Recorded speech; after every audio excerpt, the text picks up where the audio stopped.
Okay mga guys, welcome back again dito sa ating YouTube channel. So meron na naman tayong customer TMX 125. So ito ang isa is namamatay. Ito namang isa is bago malagitik. Dito muna tayo, basic tips lang to. Baka kasi mangyari sa inyo to kung ano-ano na yung paggagalawin ninyo, no? Or kung anong gawin ng mga mekaniko, no? So bago tayo magsimula, syempre huwag nyo kakalimutan mag-subscribe. And then hit yung notification bell para like kayong updated sa mga video ko kagaya nito. Pakita ko sa inyo kung ano yung problema.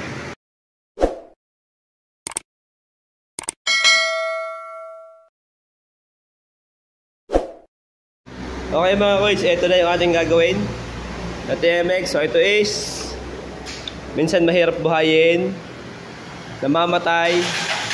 Ayan o, tsambahan lang. Ayan o, nabuhay na natin. Ano? So yung ginawa ni Sir dito, nagpalinis ng karburador, spark plug cap, bago na yan, spark plug. Yung stator niyan, ayos na. Na-check ko na yan. Okay pa yung stator niya, malakas pa. And then, ang gusto na Sir ngayon is linis yung karburador. So ito, nung siguro last month, nagawa ko na to. Ito kayong ginawa ko sa kanya. Yung spark plug cap niya, no?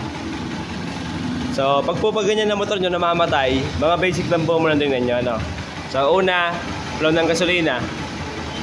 Kung madami kayong gasolina, yung quantity tsaka yung quality.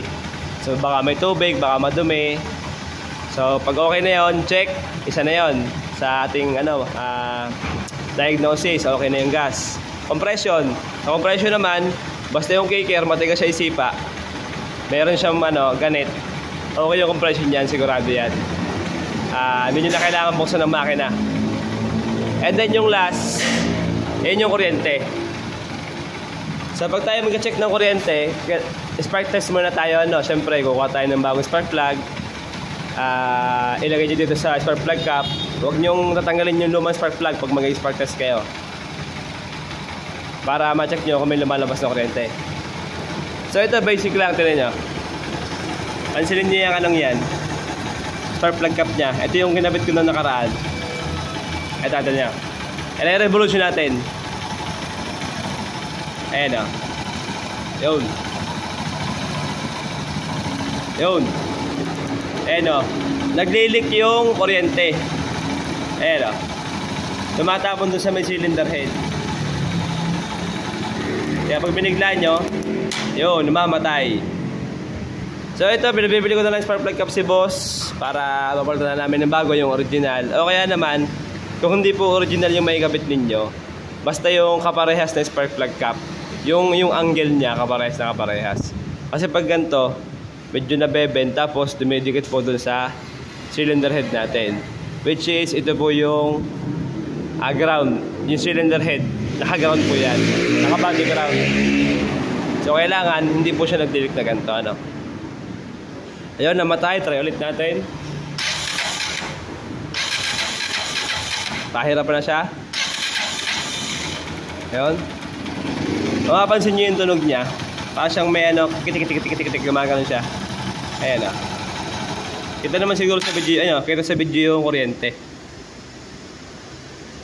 Okay, isa pa ulit.